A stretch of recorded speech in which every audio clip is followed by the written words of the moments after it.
مبسملا وحمدا مسليا مسلما اللهم صل على ذات محمدية واغفر لنا ما يكون وما قد كان اللهم صل وسلم وبارك وكرم عليه.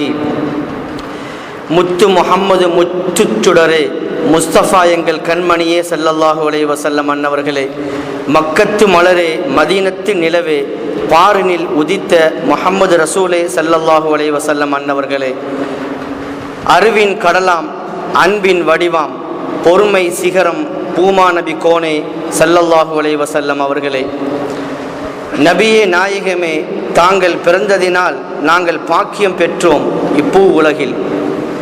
நாளை மஹ்ஷரில் எமக்காக மன்றாடும் முழு நிலவே முஹம்மது நபியே ஸல்லல்லாஹு அலைஹி வஸல்லம் அன்னவர்களே, அண்ணல் நபி மக்கா நகரில் மனிதருள் மாணிக்கமாய் அப்துல்லாவினதும் ஆமினாவினும் மகனாய் வந்துவித்தார்கள் ஏந்தல் நபிகளார் ஸல்லல்லாஹு அலைஹி வஸல்லம் என்ற அடிப்படையில்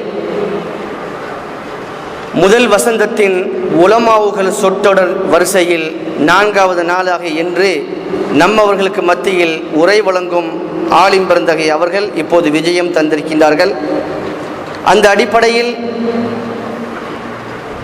இஸ்லாமிய இராஜாங்கம் என்ற தலைப்பில் இறை தூதர் ஸல்லல்லாஹு அலைஹி வஸல்லம் அவர்கள் நடாத்திய இஸ்லாமிய இராஜாங்கம் என்ற தலைப்பில் உரை நிகழ்த்துவதற்காக நாங்கள் அழைக்கின்றோம் மௌலவி எஸ்.எம். அஹ்மது மஹதரி அவர்களை உரை நிகழ்த்துவதற்கு. மாட்டிக்கோ.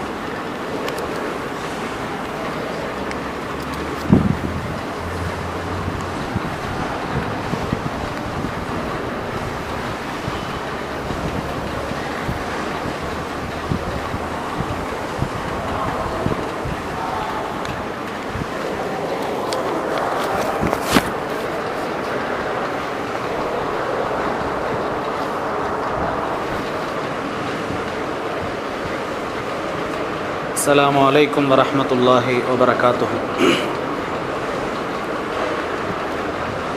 الحمد لله الذي هدانا لهذا وما كنا لنهتدي لولا أن هدانا الله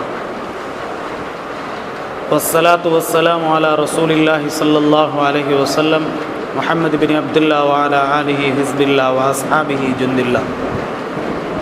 أشهد أن لا إله إلا الله وحده لا شريك له وأشهد أن سيدنا مولانا محمد صلى الله عليه وسلم اللهم صل على سيدنا محمد وعلى آل سيدنا محمد طب القلوب ودوائها وعافية الأبدان وشفائها ونور الأبصار وضيائها وعلى آله وصحبه وسلم. أما بعد، فقد قال الله تعالى في قرآنه الكريم: بسم الله الرحمن الرحيم، إن الله وملائكته يصلون على النبي يا أيها الذين آمنوا صلوا عليه وسلموا تسليما. اللهم صل على سيدنا محمد وعلى آل سيدنا محمد بعدد كل داء ودواء وبارك وسلم عليه. எல்லா புகழும் ஏகவல்லோனாம் இறைவன் ஒருவனுக்கே உரித்தாகட்டும். அல்ஹம்துலில்லாஹ். சலாத்தும் சலாமும் நம் உயிரை விடவும் மேலான உத்தம நபி நமக்கெல்லாம் வழிகாட்டியாக வந்த எம்பெருமானார் ஸல்லல்லாஹு அலைஹி வஸல்லம் அன்னவர்கள் பேரிலும் அன்னவர்களுடைய வாழ்க்கையை அழகாக எடுத்து நடந்த உத்தம சஹாபாக்கள், தாபியின்கள், தபஅத் தாபியின்கள், வலிமார்கள், மஷாயிஹ்மார்கள், சாலிஹான முஃமினான நல்லடியார்கள் அனைவர்கள் பேரிலும் உண்டாவதா. நம் உயிரை விடவும் மேலான கண்மணி முஹம்மது முஸ்தபா ஸல்லல்லாஹு அலைஹி வஸல்லம் அன்னவர்களை தந்த மாதமாகிய, அவர்களை இவ்வுலகிலே மனிதர்களுடன் பேச பழக அல்லாஹு வெளிப்படுத்திய மாதமாகிய புனிதமான ரபியுல் அவ்வல் மாதத்திலே நாம் ஆரம்ப பகுதியிலே இருக்கிறோம். இன்னும் கொஞ்ச நாளிலே ரபியுல் அவ்வல் பிறை 12 நாம் எத்திவிடுவோம். அந்த 12 நாள்தான் எல்லா இமாம்களுடைய ஏகோபித்த முடிவின்படி, ஒரு சில இமாம்கள் இல்லை அது மாற்றமானது என்ற கருத்து இருந்தாலும், எல்லா இமாம்களுடைய பெரும்பாலான இமாம்களுடைய ஏகோபித்த முடிவின்படி நபிகள் நாயகம் ஸல்லல்லாஹு அலைஹி வஸல்லம் அன்னவர்களை பூமிக்கு தந்த அந்த பூமியிலிருந்து அல்லாஹ் மனிதர்களுடைய தொடர்பை துண்டித்து சொர்க்க வாழ்க்கைக்கு அல்லாஹ் அனுப்பிய நாளுமாகிய புனிதமான ரபியுல் அவ்வல் பிறை 12 நாம் எத்த இருக்கிறோம். இந்த புனிதமான ரபியுல் அவ்வல் மாதத்திலே அல்லாஹ், இந்த வசந்த காலத்திலே அல்லாஹ் எந்தெந்த சந்தோஷங்களை எந்தெந்த அடியார்களுக்கு கொடுக்க காத்திருக்கிறானோ அவர்களில் நம் அனைவரையும் சேர்த்து இந்த புனிதமான ரபியுல் அவ்வல் மாதத்திலே பாவமற்ற நல்லவர்களாக இந்த ரபியுல் அவ்வலை கடந்து வரக்கூடிய ரபியுல் அவ்வலையும் மட்டுமல்லாமல் இதுபோல் பல ரபியுல் அவ்வல்களை சந்திக்கும் பாக்கியத்தை அல்லாஹ் நம் அனைவருக்கும் நசீபாக்கட்டுமாக. அன்பார்ந்த சகோதரர்களே, வழமை போல்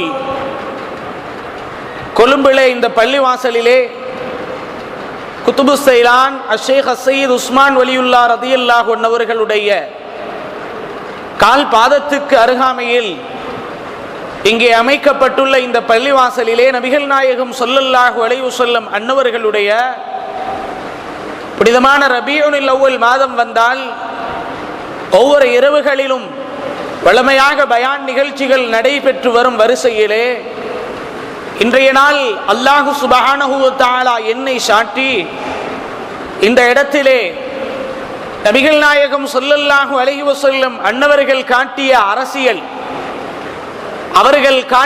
அவர்கள் நடத்திய மக்கமா நகரிலும் மதீனாவிலும் நபிகள் நாயகம் ஸல்லல்லாஹு அலைஹி வஸல்லம் அன்னவர்கள் நடத்திய அந்த ஜனாதிபதி, அந்த ஆட்சி, அந்த அரசியல் ஆட்சி எவ்வாறு காணப்பட்டது என்ற தலைப்பிலே நான் இந்த இடத்திலே சாட்டப்பட்டுள்ளேன்.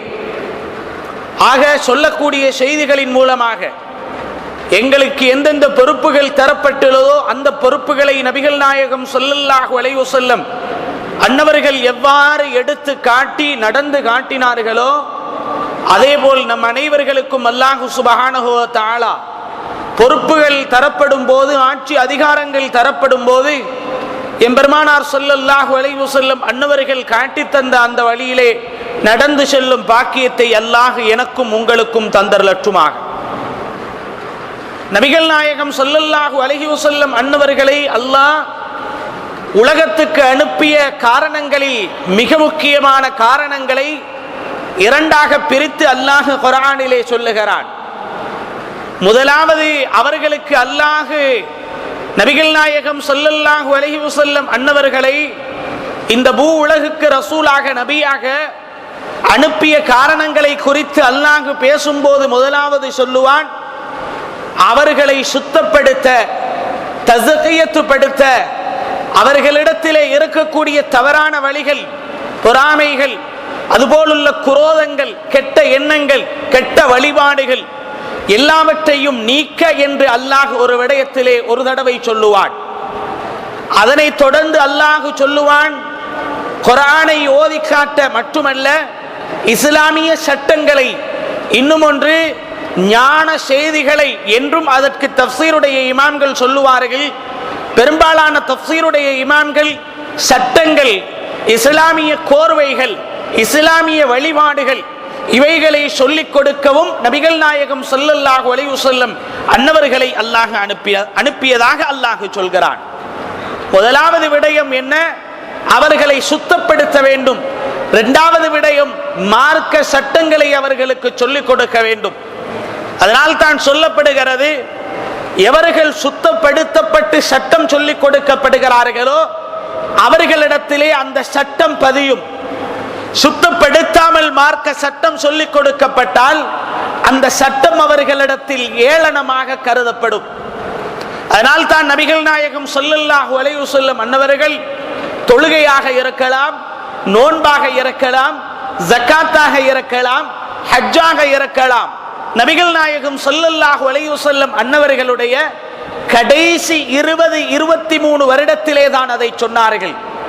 மீதியுள்ள 40 வருடமும் மட்டுமல்ல, 40ஐ தாண்டி 63 வருடம் வரை எம்பெருமானார் ஸல்லல்லாஹு அலைஹி வஸல்லம் அன்னவர்களுடைய உயிர் ரூஹ் உடலை விட்டும் தஹஜ்ஜுடைய வேளையிலே ரபியுல் அவ்வல் மாதத்திலே பிரியும் வரை நபிகள் நாயகம் ஸல்லல்லாஹு அலைஹி வஸல்லம் அன்னவர்கள் சந்தித்தவர்கள், கதைத்தவர்கள், பழகியவர்கள், பல மனிதர்களுக்கு சொன்ன செய்திகளிலெல்லாம் நபிகள் நாயகம் ஸல்லல்லாஹு அலைஹி வஸல்லம் அன்னவர்கள் செய்த வேளை அவர்களை சுத்தப்படுத்தும் வேளை. சிலை வணங்கி கொண்டிருப்பவனை பார்த்து நீ சிலையையும் வணங்கிக்கொள், நீ ஐவேளை தொழுது கொள் என்றால் அவன் ஐவேளை தொழுகையை அவன் எடுக்க மாட்டான். நீ ஜக்காத்தையும் கொடுத்துக்கொள், சிலையையும் வணங்கிக்கொள் என்று சொன்னாலும் அவனிடத்தில் அந்த ஜக்காத்துடைய சொல் பிரதிபலிக்காது. அதனால் நபிகள் நாயகம் ஸல்லல்லாஹு அலைஹி வஸல்லம் அன்னவர்கள் மக்கத்து காவிர்களை எவ்வாறு மாற்றி அந்த சிலை வணக்கங்களை விட்டும் ஒழித்து நபிகள் நாயகம் ஸல்லல்லாஹு அலைஹி வஸல்லம் அன்னவர்கள் அவர்களுடைய உள்ளங்களை சுத்தப்படுத்துகிறார்கள். ஆக இவ்வாறான ஒரு பாரிய பொறுப்பு கொடுக்கப்பட்டுதான் நபிகள் நாயகம் ஸல்லல்லாஹு அலைஹி வஸல்லம் அன்னவர்கள் பூ உலகுக்கு வருகிறார்கள். நபியுனா மூசா அலைஹிஸ்ஸலாம் அன்னவர்கள் அவர்களுக்கு முன்னால் ஒரு நபி வாழ்ந்து கொண்டிருந்தார். நபியுனா ஈசா அலைஹிஸ்ஸலாம் அன்னவர்களுக்கு முன்னால், அதுபோல் இஸ்மாயில் அலைஹிஸ்ஸலாம் அன்னவர்களுக்கு முன்னால் தந்தை இப்ராஹிம் அலைஹிஸ்ஸலாம் நபியாக இருந்து கொண்டிருந்தார்கள். சையதுனா யூசுப் அலைஹிஸ்ஸலாம் அன்னவர்களுக்கு முன்னால் சையதுனா யாக்கூப் அலைஹிஸ்ஸலாம் நபியாக இருந்து கொண்டிருந்தார்கள். அதனால் தந்தை செய்த வேலையை மகன் செய்வது கஷ்டமான ஒரு விடயம் அல்ல. தந்தை சொல்லும் வார்த்தையை திரும்ப அவ்வாறே சொல்வது கஷ்டமான ஒரு விடயம் அல்ல. தந்தை காட்டிய வழிக்கு அழைத்து செல்வது அதுவும் ஒரு கஷ்டமான விடயம் அல்ல. ஆனால் தந்தையுடைய வழிகாட்டல் இல்லாமல் அல்லது தந்தை இஸ்லாத்தை பற்றி சொல்லாமல் அல்லது அதற்கு முன்னால் எந்த நபிமார்களுடைய வரிசையும் இல்லாமல் இருக்கும் போது, மக்கள் சிலை வணக்கத்திலே மூழ்கி கிடக்கும் போது அவர்களை காப்பாற்றுவது, அவர்களை நேர்வழிப்படுத்துவது, அவர்களை சுத்தப்படுத்துவதுதான் ஒரு பாரிய பொறுப்பு. அதுதான் நபிகள் நாயகம் ஸல்லல்லாஹு அலைஹி வஸல்லம் அன்னவர்களுக்கு கொடுக்கப்படுகிறது. மட்டுமல்ல, இந்த குர்ஆன் நபிகள் நாயகம் ஸல்லல்லாஹு அலைஹி வஸல்லம் அன்னவர்களுக்கு கொடுக்கப்படுகிறது. இந்த குர்ஆனை குறித்து அல்லாஹ் சொல்கிறார், லவ் அன்ஸல்னா ஹாதல் குர்ஆன அலா ஜபலின் லரஐதஹு ஹாஷிஅன் முத்தஸத்திஅன் மின் ஹஷியத்தில்லாஹ். இவர்களுக்கு நபிகள் நாயகம் ஸல்லல்லாஹு அலைஹி வஸல்லம் அன்னவர்களுக்கு அல்லாஹ் கொடுத்திருந்த பலத்தையும் ஆற்றலையும் குறித்து அல்லாஹ் பேசும்போது சொல்லுவான், இந்த குர்ஆனை, இந்த வஹியை, பலமான இந்த வஹியை ஒரு மலையின் மீது அல்லாஹ் இறக்கி இறந்தால் மலை சுக்குநூறாகும். ஆனால் மலையை விட பலம் நிறைந்த நபிகள் நாயகம் ஸல்லல்லாஹு அலைஹி வஸல்லம் அன்னவர்களுக்கு இறக்கியதினால் பெருமானார் ஸல்லல்லாஹு அலைஹி வஸல்லம் அன்னவர்களுடைய உள்ளமும் சுக்குநூறாகவில்லை. மாத்திரமல்லாது நபிகள் நாயகம் ஸல்லல்லாஹு அலைஹி வஸல்லம் அன்னவர்களுடைய உள்ளத்திலே அல்லாஹ் அதை பாதுகாத்து வைக்கிறான். ஆக ஒரு பக்கம் பாரிய பொறுப்பு, சுத்தப்படுத்த வேண்டும், இஸ்லாமிய சட்டங்களை சொல்லிக் கொடுக்க வேண்டும். மறுபக்கமாக பாரங்கள் நிறைந்த, அதாவது கடுமைகள் நிறைந்த குர்ஆனுடைய வசனங்கள் நபிகள் நாயகம் ஸல்லல்லாஹு அலைஹி வஸல்லம் அன்னவர்களுக்கு இறக்கப்படுகிறது. இந்த நபிகள் நாயகம் ஸல்லல்லாஹு அலைஹி வஸல்லம் அன்னவர்களுக்கு இதுபோலுள்ள பாரமான கட்டத்திலே எவ்வாறு நபிகள் நாயகம் ஸல்லல்லாஹு அலைஹி வஸல்லம் நடந்து கொள்கிறார்கள் என்பதுதான் இன்றைய தலைப்பு. மட்டுமல்ல, உலகத்திலே வரலாற்று ஆசிரியர்கள் எத்தனை தலைவர்களை குறித்து எவ்வாறெல்லாம் ஒரு பக்கம் சாதகமாக எழுதும் போது மறுபக்கம் பாதகமாக எழுதுவார்கள். ஒரு தலைவரை குறித்து பேசுவார், அந்த தலைவரை குறித்து ஒரு வரலாற்று ஆசிரியர் நல்லவர், வல்லவர், எல்லாம் தெரிந்தவர் என்று பல வார்த்தைகளை சொல்லி அவரை அடக்கினாலும் அடுக்கி சென்றாலும் ஒரு பக்கமாக அவர் கெட்டவர், மோசமானவர், வழி தவறியவர் என்று பேசுவார்கள். ஆனால் எம்பெருமானார் ஸல்லல்லாஹு அலைஹி வஸல்லம் அன்னவர்களை பற்றித்தான் 1000 வரலாற்று ஆசிரியர்கள் வந்தாலும் குறை பேசாமல், குறையான வார்த்தைகள் சொல்லாமல், அது 40க்கு முன்னாளாக இருந்தாலும் சரி, பின்னாளாக இருந்தாலும் சரி, சுத்தமாக சொல்லப்பட்டவர்கள் தான் எம்பெருமானார் ஸல்லல்லாஹு அலைஹி வஸல்லம் அன்னவர்கள். அதனால் தான் வரலாற்று ஆசிரியர்கள் சொல்லுவார்கள், ஒரு குத்தமும் ஒரு தவறும் ஒரு தவறான வழியும் சொல்லப்படாமல் உலகத்திலே ஒரு தலைவரை சொல்ல முடியுமாக இருந்தால் அது சத்தியமாக நெஞ்சை நிமிர்த்தி சொல்லலாம், நம் உயிரை விடவும் மேலான கண்மணி நாயகம் ஸல்லல்லாஹு அலைஹி வஸல்லம் அன்னவர்கள் மாத்திரம்தான் என்று சொல்லலாம். அந்த அளவுக்கு வாழ்ந்திருக்கிறார்கள். அதனால் தான் வரலாற்று ஆசிரியர்கள் சொல்லுவார்கள், அகீதாவுடைய இமாம்களுக்கும் நமக்கு சொல்லுவார்கள், அந்நபியு நபியுன் வலவ் கான சபியன், நபி நபிதான், அவர் சிறுவராக இருந்தாலும் போதும். நபிகள் நாயகம் ஸல்லல்லாஹு அலைஹி வஸல்லம் சிறு வயதிலே வாழ்கிறார்கள். ஆனால் அல்லாஹ் அவர்களை மஅசூமாக வைத்திருக்கிறார், பாவம் செய்யாமல் வாழ்கிறார்கள். பெருமானாருடைய வரலாற்றிலே பெருமானார் ஸல்லல்லாஹு அலைஹி வஸல்லம் பருவ வயதை அடைந்து வாலிப வயதை அடைந்து நபிகள் நாயகம் ஸல்லல்லாஹு அலைஹி வஸல்லம் வாழ்ந்து கொண்டிருக்கிறார்கள். அந்த கட்டத்திலே பெருமானாருக்கு 2 தடவைகள் தவறான நடத்தைகள் இருக்கும் இடங்கள் சமீபமாகிறது. ஆனால் அல்லாஹ் பாதுகாக்கிறான். ஒரு கட்டம் நபிகள் நாயகம் ஸல்லல்லாஹு அலைஹி வஸல்லம் மக்காவிலே வாழ்ந்து கொண்டிருக்கும் போது ஒரு வீட்டிலே திருமண வைபவம் நடக்கிறது. இந்த ஹதீஸ் பிரபல்யமாக எல்லா கிதாபுகளிலும் பதியப்பட்டுள்ள ஒரு செய்தி. நபிகள் நாயகம் ஸல்லல்லாஹு அலைஹி வஸல்லம் அன்னவர்களை சூழ இருக்கக்கூடிய எல்லோரும் அந்த இடத்துக்கு போகிறார்கள். அங்கே பெண்மணிகளை வைத்து கூத்து கும்மாளங்கள் அடிக்கப்படுகிறது. அதுபோலுள்ள அதாவது இசை கருவிகள் மூலமாக பாடல்கள் பாடப்பட்டு பெண்கள் நடனமாடிக்கொண்டிருக்கிறார்கள். பெருமானாரை கூட இருக்கக்கூடிய வாலிபர்கள் அழைக்கிறார்கள், வா முஹம்மதே ஸல்லல்லாஹு அலைஹி வஸல்லம் அந்த வீட்டுக்கு போகலாம் என்று அழைக்கப்படும் போது எல்லோரும் அழைக்கும் அந்த தருவாயிலே பெருமானார் ஸல்லல்லாஹு அலைஹி வஸல்லம் அன்னவர்களுக்கு ஒரு மயக்கம் வருகிறது, மயங்குகிறார்கள். பெருமானார் காலையிலே தான் விழிக்கிறார்கள். காலையிலே அந்த திருமண நிகழ்ச்சி முடிந்து விட்டது. அல்லாஹ் பாதுகாக்கும் முறை அது. இன்னொரு தடவை எல்லோரும் கஅபத்துல்லாவை கட்டுவதற்காக எல்லோரும் கற்களை தூக்கி கொண்டு கஅபத்துல்லாவிடத்திலே வருகிறார்கள். வரக்கூடிய வழியிலே எல்லோரும் கல்லை தூக்குகிறார்கள். பெருமானார் ஸல்லல்லாஹு அலைஹி வஸல்லம் அன்னவர்கள் வாலிப வயதிலே இருக்கிறார்கள். எல்லோரும் கற்களை தூக்கும் போது பெருமானாரும் தன்னுடைய கழுத்திலே கல்லை தூக்கும் போது பக்கத்திலே இருக்கக்கூடிய ஒருவர் சொல்கிறார், முஹம்மதே ஸல்லல்லாஹு அலைஹி வஸல்லம் அவர்கள் முஹம்மது என்று அழைக்கிறார்கள், நாம் ஸல்லல்லாஹு அலைஹி வஸல்லம் என்று சேர்த்து சொல்கிறோம். ரசூலுல்லாஹ் அப்பொழுது நபியாக மக்களுக்கு மத்தியிலே பிரகடனப்படுத்தப்படவில்லை.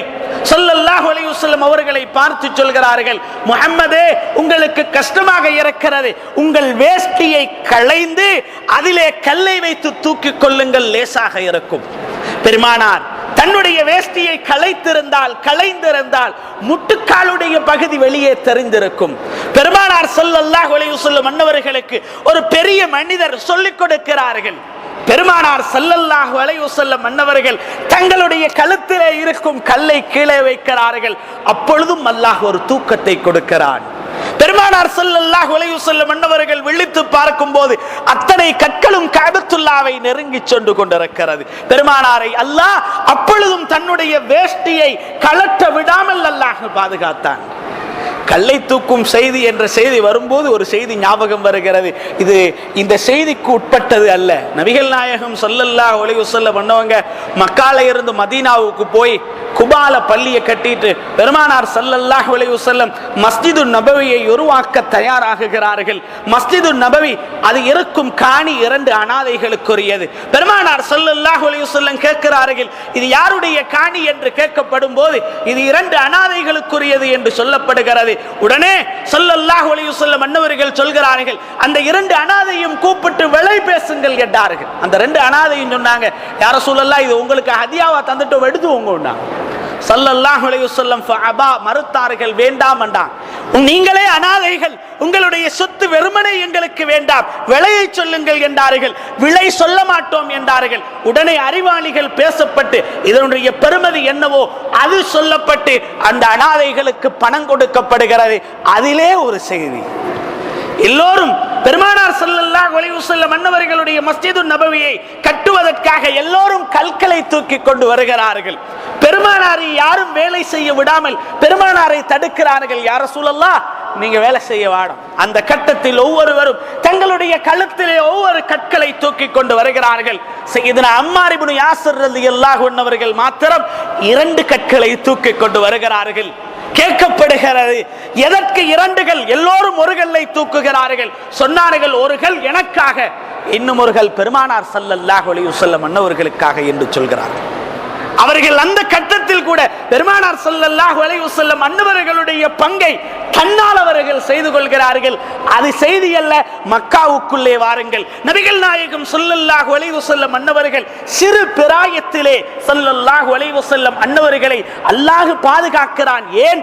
ஒரு பாரிய அரசியல் நபிகள் நாயகம் ஸல்லல்லாஹு அலைஹி வஸல்லம் அன்னவர்களுக்கு கொடுக்கப்பட இருக்கிறது. ஒரு ஊரிலே ஒருவர் வருகிறார், ஊர் தலைவராக மாறுகிறார், அல்லது பள்ளி தலைவராக மாறுகிறார், அல்லது ஏதோ ஒரு கட்டத்திலே அவருக்கு தலைமைத்துவம் கொடுக்கப்படுகிறது. அவர் எழுந்து பேசுகிறார், நீங்கள் இனிமேல் இந்த தவறை செய்யக்கூடாது, இந்த பிழையை செய்யக்கூடாது என்று சட்டம் போடுகிறார், கத்தி சொல்கிறார். ஆனால் சபையிலே இருந்து ஒருவர் எழும்புவார், நீ செய்திருக்கிறாய், ஞாபகம் இருக்கிறதா என்று கேட்பார். அதனால் தான் அல்லாஹ் ஒரு பாரிய அரசியல் பெருமானாருக்கு கொடுக்கப்படும் போது அந்த அரசியலுக்கு ஏத்தவாறு நபிகள் நாயகம் ஸல்லல்லாஹு அலைஹி வஸல்லம் அன்னவர்களை அல்லாஹ் வாத்தெடுக்கிறான். ஸல்லல்லாஹு அலைஹி வஸல்லம் அன்னவர்களை குறித்து அல்லாஹ் பேசுவான், லக்கது மன்னல்லாஹு அலல் முஃமினீன இத் பஅஸ ஃபீஹிம் ரசூலம் மின்ஹும் யத்லு அலைஹிம் ஆயாத்திஹி வ யுஸக்கீஹிம் வ யுஅல்லிமுஹுமுல் கிதாப். எப்படி அல்லாஹ் இந்த முஅமின்களுக்கு உபகாரம் செய்திருக்கிறான் என்றால், அவர்களிலே இருந்து ஒரு ரசூலை அல்லாஹ் அனுப்பி இருக்கிறான். எப்படிப்பட்ட ரசூல்? அவர்கள் குர்ஆனை ஓதித் தருகிறார்கள், மட்டுமல்ல அவர்களை சுத்தப்படுத்துகிறார்கள், மட்டுமல்ல மார்க்க விடயங்களை அவர்களுக்கு சொல்லிக் கொடுக்கிறார்கள். அதனால் தான் ரசூலுல்லாஹ் ஸல்லல்லாஹு அலைஹி வஸல்லம் அன்னவங்களோட காலத்தில் ஒரு தடவை 3 நபர்கள் கதைத்துக் கொள்கிறார்கள். 3 பேருமே காபிர்கள். 3 பேர் பேசிட்டு இருக்கிறாங்க. இந்த 3 பேரும் எப்படிப்பட்டவங்கன்னா, ஸல்லல்லாஹு அலைஹி வஸல்லம் குர்ஆனை ஓதும் போது கேட்டவர்கள், காதில் வாங்கியவர்கள். ஆனா 3 பேரும் கௌரவத்தை விட்டு கொடுக்காம இருக்கிறாங்க. ஒருத்தர் கேட்டது மற்றவருக்கு தெரியாது, மற்றவர் கேட்டது மற்றவருக்கு தெரியாது. 3 பேருக்கும் குர்ஆனுடைய அந்த இன்பம் காதில இருக்குது. 3 பேரும் கதைத்துக் கொண்டிருக்கிறாங்க. 3 பேரும் தாங்கள் குர்ஆனை கேட்டதை காட்டிக்கொள்ளாம இருக்கிறார். அப்ப ஒருத்தர் பேசுகிறார், இந்த ரசூல் சொல்லும் செய்திகள் என்ன? மற்றவரும் அதை குறித்து பேசுகிறார், மற்றவரும் அதை குறித்து பேசுகிறார். ஆனால் 3 பேருடைய பேச்சையும் பார்க்கும் போது ஒரு செய்தி விளங்குகிறது, 3 பேரும் இஸ்லாத்துக்குள்ள வந்துருவாங்களோ என்ற ஒரு நிலைமை எங்கே ஏற்படுகிறது. உடனே அபூஜஹல் வருகிறார். வந்ததோட 3 பேரும் சொல்றாங்க, இந்த ரசூலை பத்தி நீங்க என்ன நினைக்கிறீங்க என்று அபூஜஹல் இடத்திலே சொல்லும் போது, எந்த ஒரு நல்ல காரியம் நடந்தாலும் அந்த இடத்துல பூந்து ஆட்டத்தை கலக்கிறவன் தான் அபூஜஹல். அபூஜஹல் சொன்னான், நீங்க இந்த ரசூலை பத்தி பெரிசா பேசிட்டு இருக்கிறீங்களே, ஒரு கட்டத்திலே அப்து மனாபுகளுக்கும் எங்களுக்கும் இடையில் ஒரு பிரச்சனை இருந்தது. அந்த பிரச்சனையுடைய காலத்திலே நாம் சமாதானமானோம். சமாதானக்கூடிய நேரத்திலே அவர்களும் ஒரு மகத்தான அந்தஸ்திலே இருந்தார்கள், நாமும் இருந்தோம். அவர்களும் உணவளித்தார்கள், நாமும் உணவளித்தோம். அப்து மனாப் சமுதாயத்தினர்களும் நாமும் ஒரே தரத்தில் இருந்தோம், ஞாபகம் இருக்கிறதா? அன்று நாம் ஒரு உடன்படிக்கை செய்தோம், ஞாபகம் இருக்கிறதா? என்ன உடன்படிக்கை? அபூஜஹல் ஞாபகப்படுத்துகிறார், கடைசி தூதர் உலகத்துக்கு வந்தால் அவரை நாம் ஏற்றுக்கொள்ளக் கூடாது. என்ன காரணம்? இப்படி ஒரு பேச்சுவார்த்தை நடக்க காரணம் என்ன? இமாம்கள் சொல்கிறார்கள், ஏற்றுக்கொள்ளக் கூடாது என்று உடன்படிக்கை செய்தாலும் அதை மீறி அவங்க இஸ்லாத்துக்குள்ள வரப்பாக்குறாங்க. அது பெருமானாரின் வாழ்க்கையின் ரகசியம். அது பெருமானாரின் வாழ்க்கையை பார்க்கும் போது எவ்வளோ பெரிய உடன்படிக்கை செய்திருந்தாலும் இஸ்லாத்துக்குள் போவோம் என்ற ஒரு ஆசை அவர்களுக்கு வருகிறது. அவ்வளோ பெரிய உடன்படிக்கை நடந்தாலும் சொல்லும் வார்த்தை, இஸ்லாத்துக்குள்ள போய்த்திருவோமோ என்ற ஒரு ஆசை அவர்களுக்கு வருகிறது. அதனால் தான் அபூஜஹல் ஒரு தடவை நபிகள் நாயகம் ஸல்லல்லாஹு அலைஹி வஸல்லம் அன்னவர்களை பார்த்து பேசுகிறார். அபூஜஹல் சொல்கிறான், முஹம்மதே, ஒரு காலமும் உங்களை பொய் என்று நாம் சொல்ல மாட்டோம், உங்களை பொய்யன் என்று நாம் சொல்ல மாட்டோம். மாறாக நீங்கள் ஓதும் குர்ஆனை மாத்திரம் பொய் என்று சொல்லுவோம், நீங்கள் ரசூல் என்ற விடயத்தை மாத்திரம் பொய் என்று சொல்வோமே ஒழிய உலக வாழ்க்கையில் நீங்கள் பொய்யர் அல்ல. அபூஜஹல் சொல்லும் வார்த்தை அது. ஏன்? பெருமானார் ஸல்லல்லாஹு அலைஹி வஸல்லம் அன்னவர்கள் நடந்த விதமும் அவர்கள் நடந்து கொண்ட முறையும் மக்களுக்கு மத்தியிலே நபிகள் நாயகம் ஸல்லல்லாஹு அலைஹி வஸல்லம் நடந்து கொண்ட அந்த வாழ்க்கை அபூஜஹலை கூட அந்த கல்பாலே பெருமானார் ஸல்லல்லாஹு அலைஹி வஸல்லம் அன்னவர்களுடைய வாழ்க்கையை அன்பு வைக்கும் அளவுக்கு நபிகள் நாயகம் ஸல்லல்லாஹு அலைஹி வஸல்லம் அன்னவர்கள் வாழ்ந்திருக்கிறார்கள். இறைவன் குர்ஆனிலே அழகாக சொல்லுவான், லகத் கான லகும் ஃபீ ரசூலில்லாஹி உஸ்வத்துன் ஹஸனா. நபிகள் நாயகம் ஸல்லல்லாஹு அலைஹி வஸல்லம் அன்னவர்களுடைய வாழ்க்கையிலே அழகான முன்மாதிரி இருக்கிறது. திருமண வாழ்க்கையிலா அதிலும் முன்மாதிரி இருக்கிறது, குடும்ப வாழ்க்கையா அதிலும் முன்மாதிரி இருக்கிறது, வியாபாரமா அதிலும் முன்மாதிரி இருக்கிறது, பெரியவர்களுக்கு மரியாதை செய்யும் தன்மையா அதிலும் முன்மாதிரி இருக்கிறது. எல்லாவற்றுக்கும் மேலாக உலக அரசியலா அதிலும் நபிகள் நாயகம் ஸல்லல்லாஹு அலைஹி வஸல்லம் அன்னவர்களுடைய வாழ்க்கையிலே முன்மாதிரி இருக்கிறது. முதலாவது ஒரு விடயம் என்னன்னா, அரசியல் என்று வரும்போது எவர்களெல்லாம் ஜனாதிபதிகளாக தலைவர்களாக ஆட்சிகள் கொடுக்கப்படுகிறதோ அவர்களுக்கு முதலாவது கல்வில வரக்கூடியது என்னன்னா, நான் என்ற ஒரு எண்ணம் வரும். நான் பெரியவன் என்ற ஒரு எண்ணம் எல்லோருக்கும் வரும். வராதவர்கள் யாருமே கிடையாது. ஒரு கட்டத்திலே வராமல் இருந்தாலும் ஒரு சபையிலே எங்கள் ஜனாதிபதி வருகிறார் என்றால் அவர் உள்ளத்திலே ஒரு எண்ணம் வரும், நான் ஜனாதிபதி, நான் ஒரு பெரியவன் என்ற ஒரு எண்ணம் வரும். கடுகளவு கூட நபிகள் நாயகம் ஸல்லல்லாஹு அலைஹி வஸல்லம் சொல்லுவார்கள், வலா ஃபஹர், எனக்கு பெருமையே கிடையாதுன்னுவாங்க ஸல்லல்லாஹு அலைஹி வஸல்லம். சொல்லும் வார்த்தை மட்டுமல்ல, நாம சொல்லுவோம் எனக்கெல்லாம் பெருமை கிடையாதுன்னு சொல்லுவோம், ஆனா உள்ள பெருமை இருக்கும். நான் சொன்னாலும் நீங்கள் சொன்னாலும் இருக்கும், ரகசியமாக இருக்கும். பெருமானார் வலா ஃபஹர், எனக்கு பெருமை கிடையாது என்று சொல்கிறார்கள். மாத்திரமல்ல, அவர்கள் வாழ்ந்தும் காட்டுகிறார்கள். பெருமானாருடைய ஊடு எத்தனை தட்டு பில்டிங்? ஸல்லல்லாஹு அலைஹி வஸல்லத்துடைய ஊடு என்ன? ஈச்சம் மரத்தினால் கூரை போடப்பட்டு மண் கட்டிகளை கொண்டு கட்டப்பட்ட வீடு. ஸல்லல்லாஹு அலைஹி வஸல்லம் என்பவர்கள் இந்த அரசியல்வாதிகளை அல்லது இஸ்லாமிய நாட்டை எடுத்துக்கொள்வோம், மற்ற அந்நிய நாடுகள் அந்நிய தலைவர்கள் தேவையில்லை. அரபு நாடுகளிலே இன்று அரேபிய தலைவர்கள் ஆட்சி செய்யக்கூடியவர்களுடைய நிலை என்ன? சமீபத்திலே நாம் இணையதளத்திலே படிக்கிறோம், சில அரசியல்வாதிகள், சில அரசியல் தலைவர்கள், இஸ்லாமிய தலைவர்கள் பிளைட் வாங்கி இருக்கிறாங்களா, பிளைட்டுக்குள்ளே பாத்ரூம், அவங்களுக்குரிய குளிக்கிற வசதி, அந்த வசதி, பெட்ரூம் எல்லாம் செஞ்சு தனி பிளைட். உலகம் இன்றைக்கு போகுது. சில அரபு நாடுகளிலே அரபி தலைவர்கள், இஸ்லாமிய தலைவர்கள் ஒரு நாளுடைய செலவை எடுத்தால் ஒரு ஊருடைய பாதி பேர் சாப்பிடலாம், அந்த அளவு செலவழிப்பான். சில ஊர்கள்ல அப்படி ஜனாதிபதிகளுக்கு வலியுள்ளகத்தில் உள்ளவங்களுக்கு கூட இருக்கிறவங்க அவங்க ஊருக்கு என்ன செஞ்சு கொண்டு இருப்பாங்க, இவங்களோட சாமான எல்லாம் அனுப்பி கொண்டு இருப்பாங்க. என்ன தெரியுமா? இவங்க சாப்பிட்டுட்டு ஓரமாக்குறது வீசுற உடுப்புகளை. அவ்வளவு வீண்வரையை செய்றாங்க. நபிகள் நாயகம் ஸல்லல்லாஹு அலைஹி வஸல்லம் அந்த அரசியல்வாதி அல்ல. அவர்களுக்கு நபிகள் நாயகம் ஸல்லல்லாஹு அலைஹி வஸல்லம் அன்னவர்கள் வழிகாட்டும் முறை என்ன தெரியுமா? நீங்க ஒரு நாட்டுக்கு ஜனாதிபதியாக இருக்கலாம், ஒரு ஊருக்கு கலீஃபாவாக இருக்கலாம், ஆனால் நான் யாரு தெரியுமா?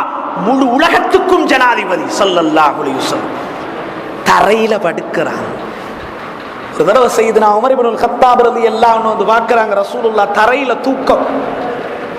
பெருமானாருடைய அந்த தூக்கம் சென்று கொண்டிருக்கும் போது உமர் இப்னுல் கத்தாப் ரலியல்லாஹு அன்ஹு அவர்கள் சலாம் சொல்லி உள்ளே வருகிறார்கள். சலாத்தின் சத்தத்தை கேட்டதும் பெருமானார் எழுந்து நிற்கிறார்கள். உடம்பிலே பார்க்கும் போது பொடி பொடி கற்களுடைய அடையாளம், பொடி பொடி கற்களுடைய அடையாளம். வசதி இல்லாமலா ஜிப்ரீல் அலைஹிஸ்ஸலாம் வந்து யா ரசூலல்லாஹ் உஹது மலையை தங்கமாக்கி தரட்டும் போது ஒரு தடவை தலையாட்டி இருந்தா உஹது மலை தங்கமாக இருக்கும். உஹது மலை தங்கமாக இருந்தால் பெருமானாரை விட பணக்காரன் யாருமே இல்லை. வானம் அப்ப அது வானம் என்று ஸல்லல்லாஹு அலைஹி வஸல்லத்துடைய தலைமைத்துவம் பெருமை அற்ற நிலையிலே நபிகள் நாயகம் ஸல்லல்லாஹு அலைஹி வஸல்லம் அன்னவர்கள் வாழ்ந்து காட்டுகிறார்கள். பெருமானாருடைய ஆடை எவ்வாறு இருக்கும்? கம்பளி ஆடைகளோ அல்லது பட்டு ஆடைகளோ அல்ல, பட்டை ஹராம் வேண்டாம் என்று பெருமானார் ஒதுக்கினார்கள். ஸல்லல்லாஹு அலைஹி வஸல்லம் அன்னவர்களுடைய வாழ்க்கையிலே பெருமானார் எப்படி சாப்பிடலாம், எப்படி கௌரவமாக வாழலாம், ஸல்லல்லாஹு அலைஹி வஸல்லம் அன்னவங்க ஒரு நாளும் ரொட்டி சுட்டு ரொட்டியை சாப்பிடுவாங்களா? அந்த ரொட்டி அரித்த மாவினால் அல்ல, ஸல்லல்லாஹு அலைஹி வஸல்லம் அரிச்சு சாப்பிட மாட்டார். ஏன்னா ஸல்லல்லாஹு அலைஹி வஸல்லம் அன்னவங்கள வஃபாத்துக்கு பின்னால் தான் மாவரி கண்டுபிடிக்கப்பட்டது. ஸல்லல்லாஹு அலைஹி வஸல்லத்துடைய காலத்துல மாவரி இல்ல, ஆயிஷா நாய் தான் கண்டுபிடிச்சாங்க. மாவரியை முதல்ல கண்டுபிடிச்சது ஆயிஷா நாய், அது பிதாத். ரசூலுல்லாஹ் காலத்துல மாவரி இல்ல. ஸல்லல்லாஹு அலைஹி வஸல்லம் அரிக்காத மாவினால் ரொட்டி சுட்டு தான் சாப்பிடுவாங்க. ஸல்லல்லாஹு அலைஹி வஸல்லம் இப்படி எல்லாம் வாழலாம். ஒரு கட்டத்தில் ரசூலுல்லாஹ் ஸல்லல்லாஹு அலைஹி வஸல்லத்தை ஒரு சஹாபி வாங்க யா ரசூலல்லாஹ் சாப்பாட்டு வாங்குவோண்டா. ஸல்லல்லாஹு அலைஹி வஸல்லம் சொன்னாங்க ஆயிஷாவையும் கூப்பிட்டா தான் நான் வருவேன்னுண்ணா. இல்லை யா ரசூலல்லாஹ் உங்களுக்கு மட்டும்தான் சாப்பாடு, நீங்க வாங்குவோண்டா. இல்லை ஆயிஷாவையும் கூப்பிட்டா தான் நான் வருவேன்னுட்டாங்க. ஆயிஷாவுக்கும் சாப்பாடு வேணும், மனைவி. மூணாவது தடவை யா ரசூலல்லாஹ் அவங்களுக்கு மட்டும்தான் சாப்பாடு, வாங்கலேன்னாங்க. என் மனைவி ஆயிஷா வந்தால் தான் நான் சாப்பிடுவேன். நாங்கள் ஏன் யாரும் சொல்லலாம், ஆயிஷாவை கூப்பிடுறதுல எவ்வளோ பிடியா இருக்காங்க. ஆயிஷா சாப்பிட்டு ரொம்ப நாள் ஆச்சுன்னாங்க ஸல்லல்லாஹு அலைஹி வஸல்லம். இப்படி ஒரு அரசியல் தலைவரை ஒரு ஜனாதிபதி எங்கேயும் பார்க்க முடியாது. நான் அப்படி இருக்கிறேன். சிலவங்க உண்ணாவிரதம் நடத்துவாங்க, பார்த்திருக்கீங்களா?